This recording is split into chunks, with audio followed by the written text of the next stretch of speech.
In this situation, Frank was absolutely in the wrong. Not submitting an assignment on time that has been available to him for 2 months, and then sending a rude email to his instructor demanding that he be allowed to make up the assignment and referring to her in a disrespectful manner demonstrates a lack of respect, decorum, and work ethic.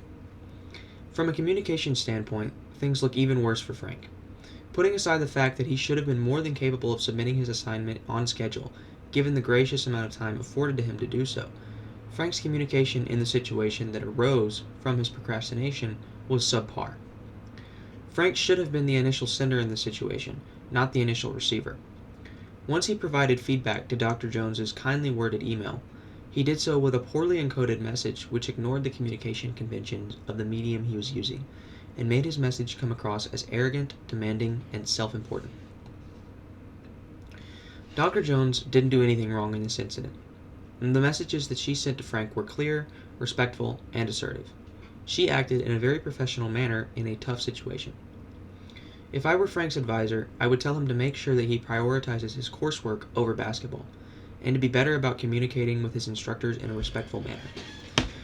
I would have advised him to fix the situation by first asking kindly if there was any way that he would be able to make up the assignment, in part or in whole, and once that proved impossible, to accept his instructor's answer graciously, and to work harder in the future to get his assignments in on time.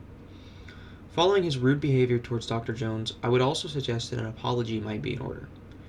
Since he was going to be in Dr. Jones' class again, I would advise him to try his hardest to mend the relationship between student and professor, and to respect both his instructor and their course, to avoid situations like this in the future.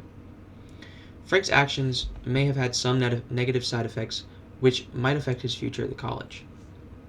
Given his attitude towards his instructor, he might build a less than stellar reputation with the rest of the faculty in that department.